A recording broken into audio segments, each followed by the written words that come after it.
Good morning, class. Good morning, Miss Adanya. Okay, class. May bago tayong estudyante. Kaka-enroll lang niya, kaya ngayon lang siya papasok. May condition siya na di pangkaraniwan. Siya sa birth defect. Pero katulad niyo rin siyang na gustong pumasok sa eskwela.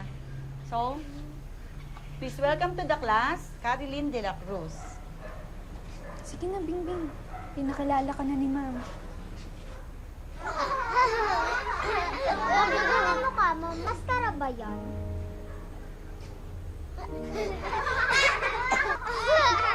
Silence, please! Mali ang ginagawa ninyo. Hindi nyo dapat pinagtatawanan yung taong may kondisyon na katulad ni Caroline.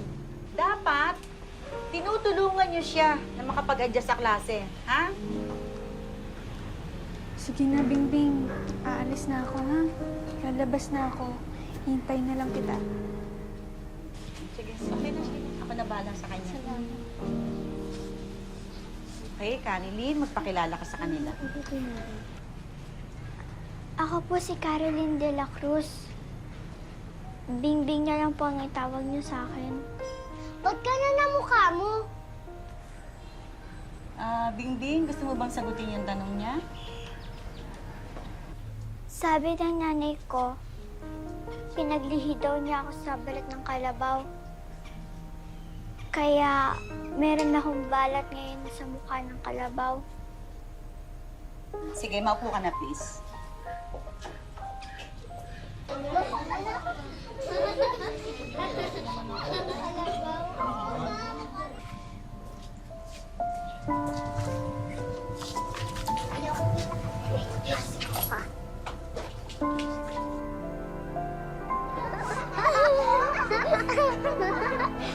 Kalabaw.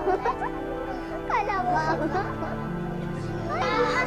Kalabaw talaga. Mukha ba talaga ang kalabaw? Isinilang si Bingbing na may malaking balat sa mukha. Sabi ng kanyang ina, dahil daw ito sa paglilihi sa kalabaw noong ipinagbubuntis siya. Ayon naman sa kanyang ama, dahil daw sa matakaw ang misis noon sa ulam na pusit. Pero ano man ang tunay na dahilan, ang itsura ni Bingbing ay wala raw na idulot na mabuti sa kanya.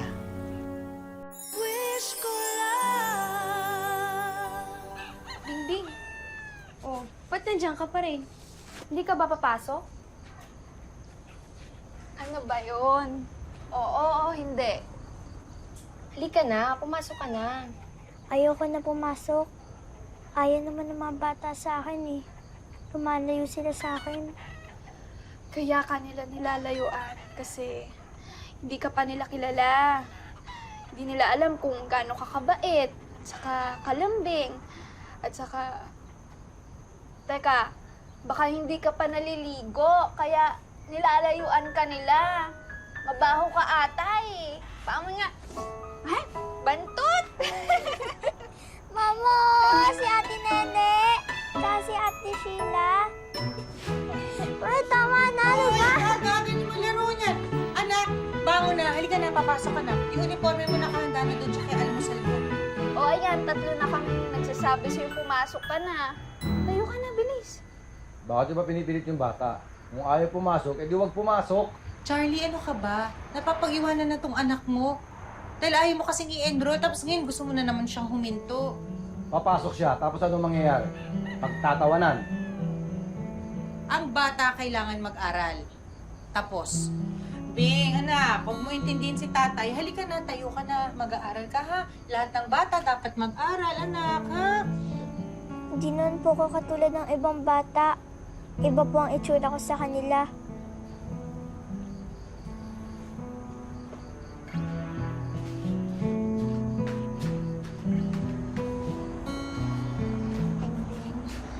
Iba lang ang itsura mo sa kanila. Pero bata ka pa rin katulad nila. Kailangan mong pumasok sa eskwela. Sige na, para kay ate.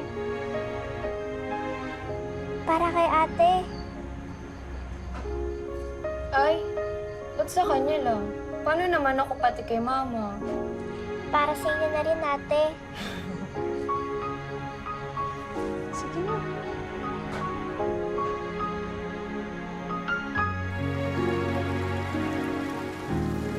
Hi, Nene. Hi, Bingbing. Hi, Sheila. Pwede makisabay? Makisabay? Oo. Eh, di ba pupunta ka sa trabaho mo? Baka mapalayo ka kapag sumabay ka sa amin. Maaga pa naman, tsaka alas 9 kung nagbubukas sa opisina. Alas 9? Wala pang alas 7, nasa daan ka na. Yes.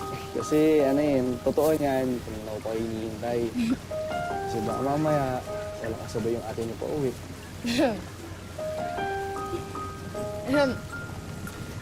Ate, mauna na siguro ako. Ikaw na bahala kay Bingbing, ah. Bingbing, ikaw bahala kay ate, ah. Jeff. Nini. Ikaw na bahala,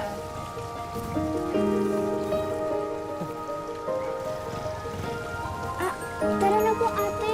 Tara. Mahiling pa po ako sa eskwelahan. Sige, sabi ko nga.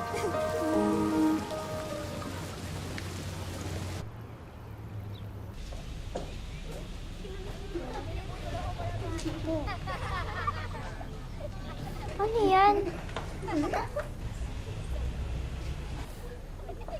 Di ba pinaglihi ka sa kalabaw, kaya binigyan ka namin ng damo para may recess ka? Ay, kawawa. Umiiyak ang batang kalabaw. Siguro nagugutom to eh. Kumain ka, o. Ito na pagkain, o. Kumain ka na. Di ba nagugutom ka kaya ka umiiyak? Sabi ko kumain ka eh. Tigil yan! Ba't yung ginagawa to, ha? Bakit nasa salbahin nyo? Ito ba tinutulong mga magulo nyo sa inyo? Sige, dampatin niyo yung mga damo na yan. Dadaling ko ka sa principal's office. Bilisan nyo! Bing, okay ka lang? Dito ka muna, ha? Dadaling ko lang to sa principal's office. Sisiguraduhin ko mapaparusahan itong mga salbahin ito!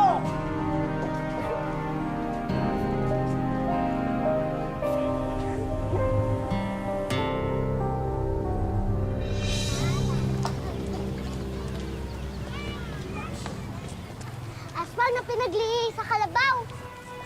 Alam mo ba na pinatawag ng prinsipal ang mga magulang namin dahil sa'yo? Ha? Wala naman ang ginagawa sa inyo ah. Basta, kasalanan mo to lahat eh. Dapat doon ka lang sa bukid. Kasama namang ibang kalabaw. Kalabaw, kalabaw, kalabaw, kalabaw, kalabaw, kalabaw. Hala, nakatakas yung kalabaw. Habulin na siya. Bilis, habulin nyo. Bilis.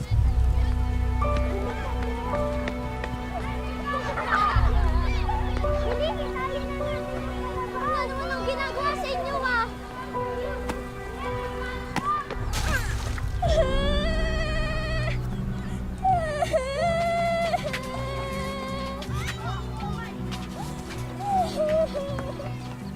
Bingbing! Bingbing! Bingbing! Diyos ko! Hey! Bingbing! Bingbing, okay ka lang? Okay ka na. Bingbing! Bingbing, okay ka lang?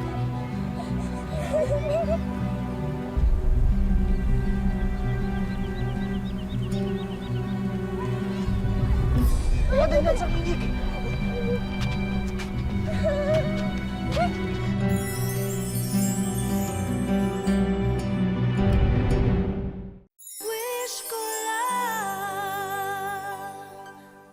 Malupit daw ang mga tao sa paligid ni Bingbing.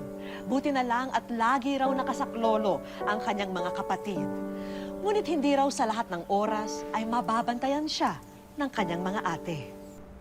Sa oras na matsyempohan ko talaga mga bata yan, lagot talaga sila sa akin. Kakalbuin ko sila. Tama na, Nick. Maayos naman eh. Nakipag-usap na yung magulang ng bata sa akin. Sabi nila, sila ro bahala sa pagpapagamot kay Bingbing at saka humingi naman sila ng dispensa. Ano nga ba sinasabi ko eh? Kaya kahit nung una pa, tutol na ako sa pag-aaral ni Bingbing. Charlie, hindi naman pwedeng ikukulong natin sa bahay ang anak natin habang buhay niya. Siyempre, kailangan din niya makapaglaro sa ibang bata na katulad niya kasing edad niya. Yun na nga eh.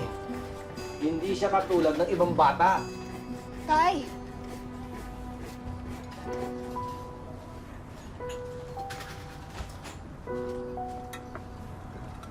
Sige po, mauna na din po ako. Salamat po. Salamat din sa'yo, Jeff. Mabuti na lang nandun ka kanina. Okay lang po, wala pong problema. Sige, salamat po. Sige. Sige, salamat, Jeff. Ingat ka, ha? Sige po, salamat po. Mabait na bata yung Jeff na yan, ha? Naniligaw ba siya sa'yo? Nako, kung yang si Jeff ay nanliligaw sa'yo o gustong mangligaw sa'yo, sabihin mo gawin niyang formal. Gusto ko akit siya ng ligaw dito sa bahay, hindi yung ginagawa niyang dahilan si Bingbing na hinahatid sundo niya. Opo. At ikaw, Bingbing, isusumbong mo sa akin pagka magkasama yan si ate mo, ha? Tsaka si Jeff. Kwento ka sa akin. Pangako yan. Babantayan mo. Ikaw din.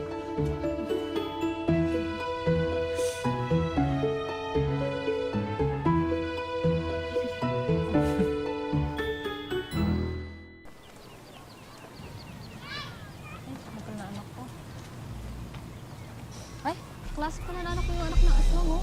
Tingnan mo. Oo nga. Aswang talaga siya. Balat ng kalabaw. Rem. Ano siya pinaglihi sa balat ng kalabaw? Ganon. Ay, naku, aswang talaga. Nakakatakot, oh. Hawakan yung mga anak niyo, oh. Dali. Klase pa na nila. Sana, may aswang pa nga. Lagyan sa... Sino? Anak, dali. O, yung mga anak niyo, ingatan niyo.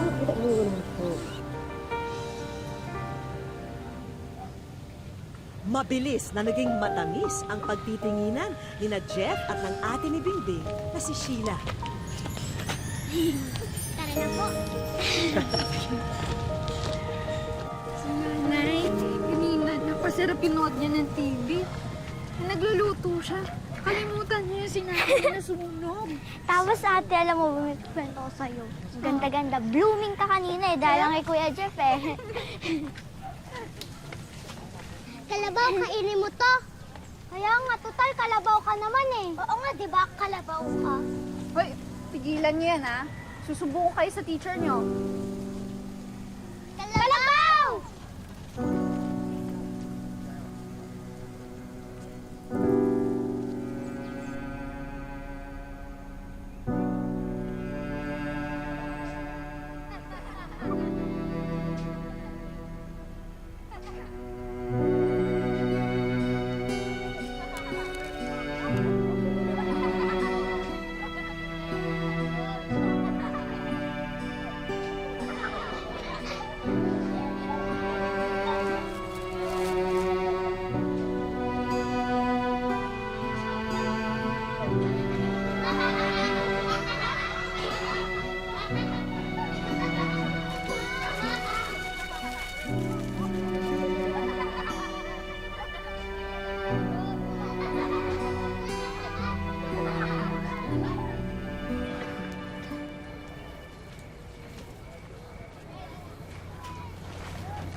Oh, flowers mo. Thank you. Gusto mo ba? Ay, may bisita ka pala. Oo po, Tita Shirley. Ay, Tita Shirley.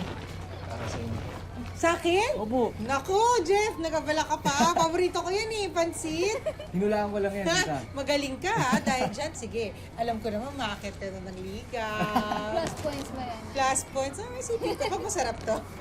Sige, pasok ko muna to. Sige po, Gawa ko tita. ni kay merienda. Joke lang yun, Siyempre.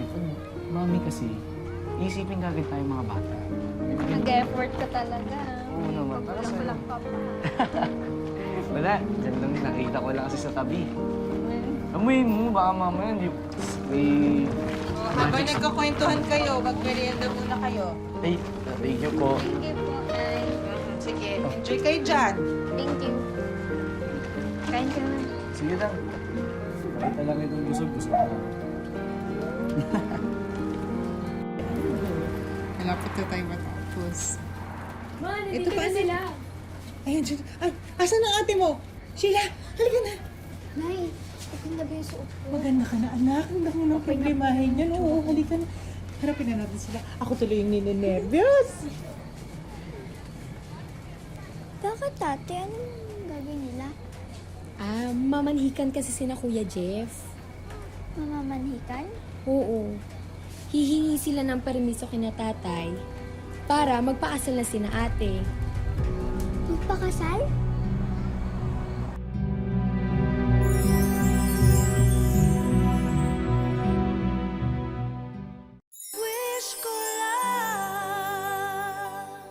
Pumasok kayo.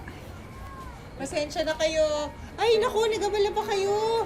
Salamat, salamat po. Pasok po kayo. Pasensya na kayo sa maliit namin bahay. Upo po kayo. Hello po. Magandang gabi. Kamusta naman po? Hindi naman po kayo syempre naligaw dahil kasama niyo si Jeff. Sandali lang po. Thank you po dito. Maraming salamat po sa pagkain. Nagabala pa po. Nang maunawaan ni Bingbing ang ibig sabihin ng pamamanhikan ng nobyo ng kapatid niya, nakaramdam siya ng lungkot dahil nabatid niya rin na mawawala na ang ate niya sa piling nila. Bakit ka malungkot? May sakit ka ba? Aalis ka na po kasi. Ha? Narinig ko po nung Pasko. Lilipat na daw po kayo ni Kuya Jeff ng ibang lugar pag kinasal daw po kayo. May trabaho kasi sa ibang probinsya si Kuya Jeff mo. Kaya kapag kinasal na kami, doon na kami titira. Huwag ka na umiyak. Hindi ka ba masaya para kay ate? Masaya po. Kaya lang, wala na po manggigising sa akin. Wala na po mag-aatid sa akin sa eskwelahan. Wala na po magbabantay sa akin pa uwi. Nandiyan naman si ate Nene. Si nanay, tsaka si tatay. Hindi naman po ko mahal ni tatay eh. Lagi nga po siya ganyan sa akin. Tsaka ayaw po niya akong palabasin ng bahay. Hindi. Mahal ka nun. Nahihirapan lang siyang ipakita sa iyo. Ganito na lang. Kapag nagkaanak ako, magpapatulong ako sa iyo na mag-alaga sa kanya. Gusto mo ba yan? Talaga po? Kaya lang, sana po hindi po siya maging kapareho sa akin. Eh ano naman kung kapareho mo? Kapareho mong malambing, mabait, at saka malakas yung kilite. Mahal na mahal kita. Tatandaan mo yun lagi, ha?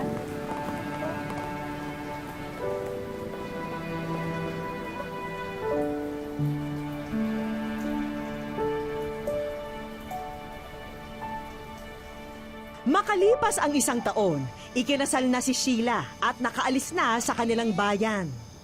Bingbing, anak! Po, Bing, nasaan ang ate Nene mo? Pumunta sa bayan. Bumili ng ice cream para sa medianoche natin mamaya.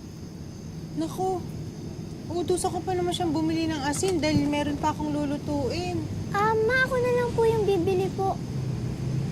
Anak, sigurado ka ba? Opo, malapit lang rin naman po yung mga tindahan. O sige. Oh, anak, mag-ingat ka ha. Opo.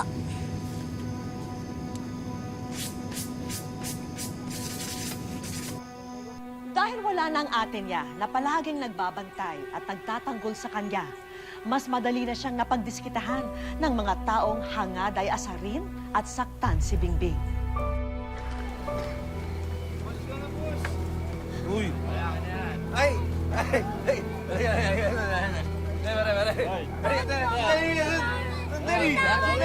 Sandali lang. Pre! Hindi. Ito yung aswang. Sino may tsura? Ay! Magpalit ka nga niya, dali na. Magpalit ka ng anyo. Magpalit ka ng anyo. Patingin, dali. Magiging kalabaw. Charlie! Charlie! Yung anak mo! Pinapaglaruan ng lasing sa kanto! Si Bingbing! Ay! Mami! Wapaka-OA mo siya. Tawag niyan ako! Aray! Kapal ang mga pagmumukha ninyo. Hindi aswang ang anak ko. Kayo mas masahol pa sa aswang. Ha? Hindi!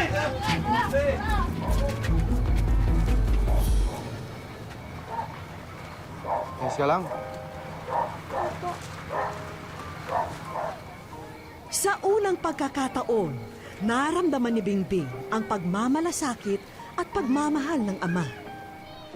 Doon na rin labis na naunawaan ng dalagita na iniiwas lamang siya ng magulang sa mapanghusgang mata ng mga tao, kaya siya naging mahigpit sa kanya. At sa pagbukas ng bagong taon, kasabay nito nagbukas ang mga mata ni Bingbing sa natatanging pagmamahal ng kanyang Papa Charlie.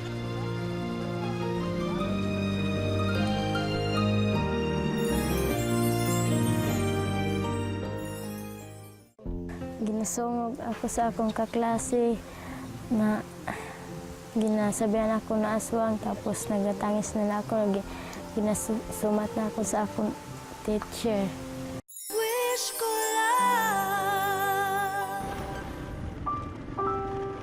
Sa liblib na barangay sa bayan ng Dimasalang sa Masbate, sinasabing naninirahan ang isang babaeng may kakaibang kalagayan. Sa aming pagbisita sa kanilang tahanan, higit naming nakilala ang dalagitang tila nagkukubli sa itim na maskara. Ako si Charilyn de la Cruz, 14 years old, taga Buracan, Dimasalang, Masbate. Tatlo po yung si Bingbing. Tapos, pag anak ko sa iya, pag kataon niya, wala man kumakuan sa iya, hadlok. Kaya kita ko man sa iya na bata man. Ito mula iya pamayhan. Kakambal na ni Bingbing ang malaking itim na balat na bumabalot sa kanyang mukha. Kaya naman lumaki siya na tila binabato ng kung ano-anong tawag ng pangungutya at pangmamata. Kalabaw, unggoy, aswang, lahat ng ito'y pinatatagos lamang ng dalagita sa kanyang kabilang tenga. Gayunpaman, kung minsan hindi rin niya maiwasang masaktan at magdamdam. Ginasungog ako sa akong kaklase na ginasabihan ako na aswang, tapos nagatangis na ako, ginasumat na ako sa akong teacher. Grade 6 na ngayon si Bingbing at todo ang kanyang pagsusumikap upang makatapos sa kanyang pag-aaral. Ayon sa espesyalistang tumingin noon kay Bingbing, ang kanyang kalagayan ay tinatawag na congenital giant melanocytic nevus. Isa lamang umano sa kada 500,000 Pilipino ang mayroong ganitong kondisyon kung saan nababalutan ang ilang bahagi ng katawan ng naglalakihang balat. Malinaw na ngayon sa pamilya ni Bingbing ang kanyang sitwasyon. Tanggap na rin ng bata na habang buhay nang natatakpan ng tila itim na maskara ang kanyang mukha. Dili man sa aton pagkagawa ang atong pagkagwapa.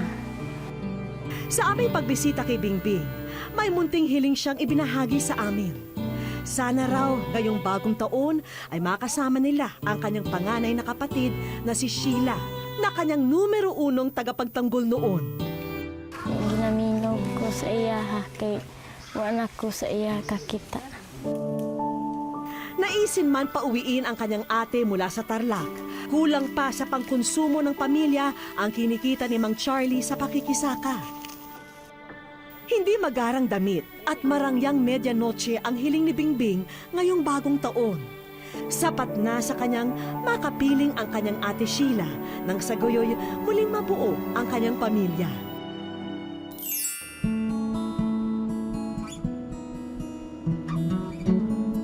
Walang kamalay-malay ang pamilya de la Cruz na kasama naming bumiyahe pa Masbate si Sheila.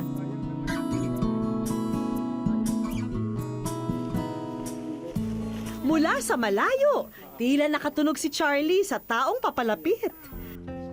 At dito na bumungad si Sheila na mahigit 5 taon na nilang hindi nakikita. Ikaw po, ikaw po mo. Sila. Sino yan? Sino yan? Abot langit ang saya ng mag-asawang Charlie at Shirley sa pagdating ng kanilang panganay. Mula raw kasi nang makapag-asawa, hindi na raw muli siyang nakabalik dito. Nagulat po ako na nandyan pala si Bibi. Hindi kasi namin alam na darating ngayon. Habang si Bingbing na may halos walang patid sa pag-agos ang luha at hindi na makapagsalita. Bakit ka umiyak? Tangis. Bakit? mga luha ng kaligayahan dahil sa wakas ay nakasama na niya ang mahal na kapatid.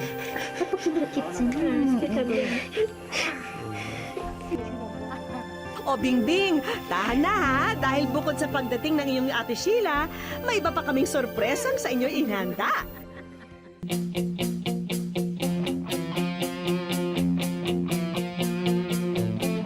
Hapon na nang makababa kami sa resort na ito. O mamaya na ang swimming ha, tignan nyo na muna ang aming inihanda para sa inyo. Hindi pa huli ang Pasko dahil may tigi-isang regalo ang magkakapatid. Siyempre, lahat ng yan galing sa amin sa Wish Ko Lang. Maraming salamat po. Masaya po kami na mayroong nagbigay kay Bingbing na regalo. Matatamis ng ngiti ang isinukli sa amin ng mga bata dahil sa tanang buhay daw nila, ngayon lamang sila nakatanggap ng mga regalo. May kanya-kanyang laruan at damit ang magkakapatid. Mahuhuli ba naman ang ating bida? Siyempre hindi, dahil may special gift para kay Bingbing. Pwede mo nang ma-text at matawagan palagi ang iyong ate. Walang katumbas ang saya sa mukha ni Bingbing. Maraming salamat po sa Wish Ko Lang. At siyempre pa, meron din ang mama at papa ni Bingbing. Kitang-kita ang labis na tuwa ng mag-anak nang bumungad sa kanila ang aming regalo na isang motorsiklo. Masaya po ako na binigyan niyo po ng motor si Papa ko. Pangarap po niya. Opo, pangarap ko po. Magkaroon po ako ng motor. Mahatod na ako ni Papa sa eskwelahan. Malaking tulong daw ang motor na ito kina Mang Charlie. Sa lalong madaling panahon daw ay mamamasada na siya ng habal-habal. Hindi matatawaran ang mga ngiti at saya ni Bingbing at ng kanyang pamilya. Ang mga karanasang ito, tiyak na hindi malilimutan. Lubos silang nagpapasalamat na sa pagsapit ng bagong taon, panibagong pag-asa ang kanilang tinatanaw. Hindi raw madaling mabuhay sa lipunan na tumitingin sa panlabas na anyo. Pero kung may pamilya na kaagapay sa lahat ng pagsubok, kaya nitong mapagaan ang anumang problema sa buhay. Ako po si Vicky Morales, muli pong nagpapasalamat sa inyong pagsubaybay dito sa Wish Ko Lang. May sorpresa